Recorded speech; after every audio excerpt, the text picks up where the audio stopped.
Now, on the Sophia and Bumpy story, I know, sort of late to the party. However, one of the reasons why I'm late to the party is because a lot of people fear talking about their own situations. And I judge not. I listen, I don't judge. I have a lot of questions, hard questions to ask. Because I know a couple of stories, my own and other people's stories. And the first question I'll ask you, did you find him committed somewhere? And nothing wrong with dealing with a man with children. Just like gentlemen, nothing wrong with dealing with a woman with children. However, what is the story?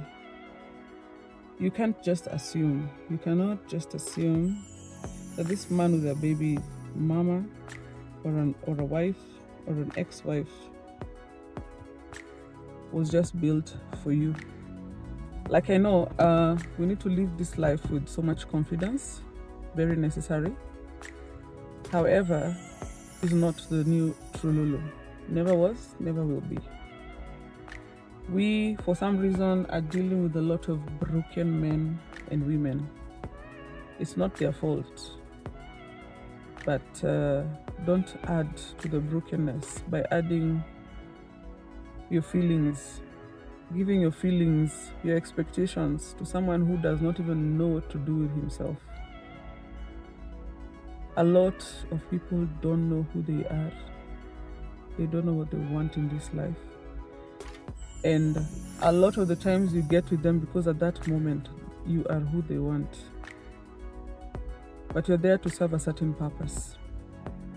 You're not there to be there in their lives forever. If you do not have a meeting with yourself anytime you meet someone, you'll have a meeting with yourself to try and figure out how did you get there and how are you going to heal.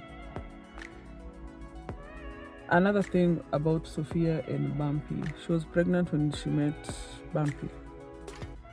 Again, nothing wrong with that up until there. However, another question you should ask yourself at that point, if the baby's dad does not want anything to do with that baby, what makes you think another man will want anything to do with that baby? Of course, there are exceptional cases, and thank God to those men who step in.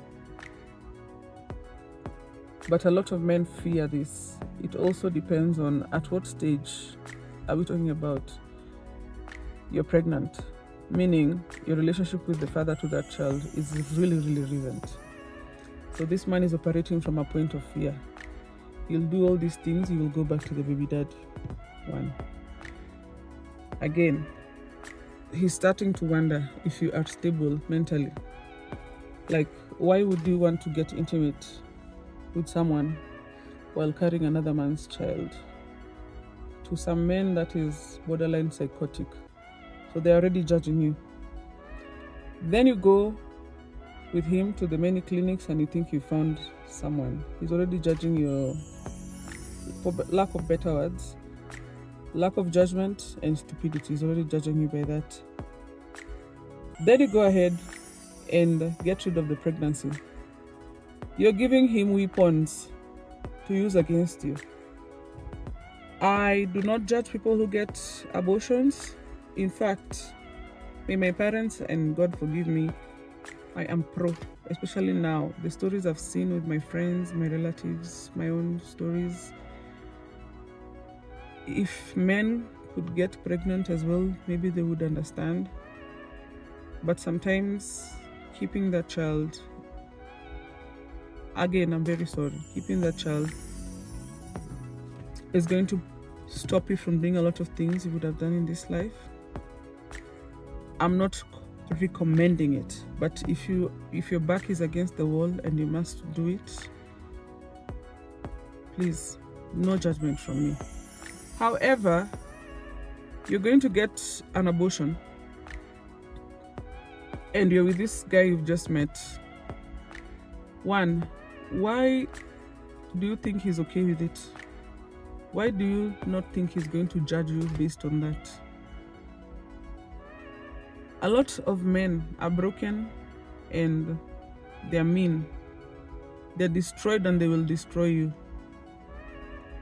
But a lot of men are not pro-abortion. They just say they are. So now you're starting from a clean slate, according to you. He will never forget that you had a child in your stomach and you opted to kill that child. He probably supported you to go ahead and do it, but I promise you he's judging you and he will use it against you. So for Sophia and Bumpy, it started on the wrong foot. It was not going to go anywhere. And then for Sophia, I'm not a psychologist, not trained at all. But once you are one down, like in your mind, you see this man, he's perfect. In your mind, you see this man, he's perfect. He keeps telling you how he has a daughter, he loves his daughter, and you're like, wow, I just want that same father for my children. In your mind, you're perfect. He's perfect. So the minute you do something like get an abortion, you start thinking, this man giving me attention, I have to keep him. Because at that point, you have already judged yourself, most likely. Again, this is just my opinion. You've judged yourself that you have fallen short of the glory of God. This man hasn't. He's taking care of his child. So every time you see him as perfect and you are not, he knows.